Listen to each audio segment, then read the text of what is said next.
My name is Dr. Anthony Levitano. I'm a practicing obstetrician gynecologist, and I've performed over 1,200 abortions.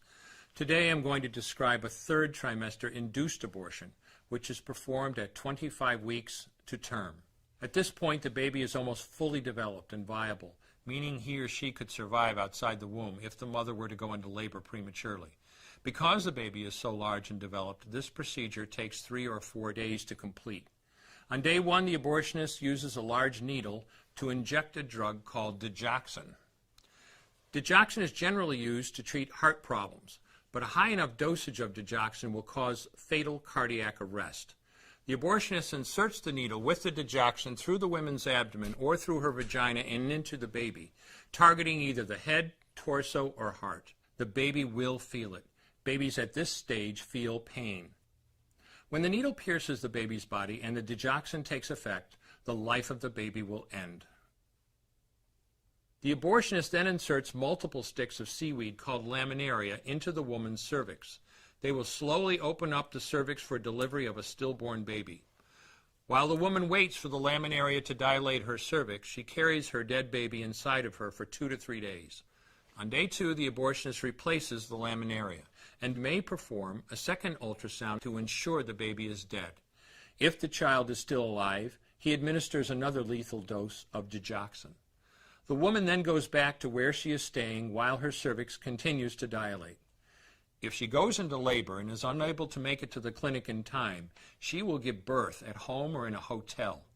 In this case, she may be advised to deliver her baby into a bathroom toilet.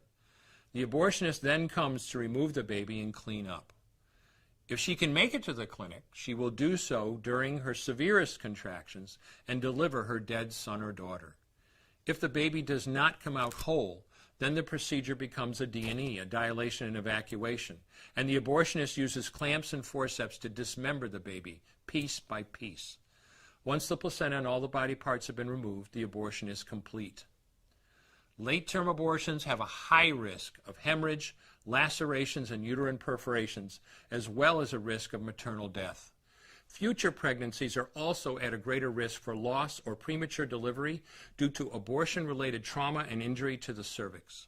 As I mentioned at the beginning, I'm Dr. Anthony Levitano, and in the early part of my career as an OBGYN, I performed over 1,200 abortions. One day, after completing one of those abortions, I looked at the remains of a preborn child whose life I had ended, and all I could see was someone's son or daughter. I came to realize that killing a baby at any stage of pregnancy for any reason is wrong. I want you to know today, no matter where you're at or what you've done, you can change. Make a decision today to protect the preborn.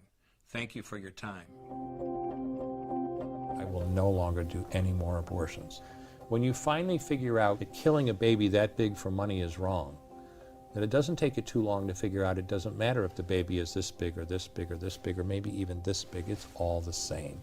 And I haven't done any since then, and I never will.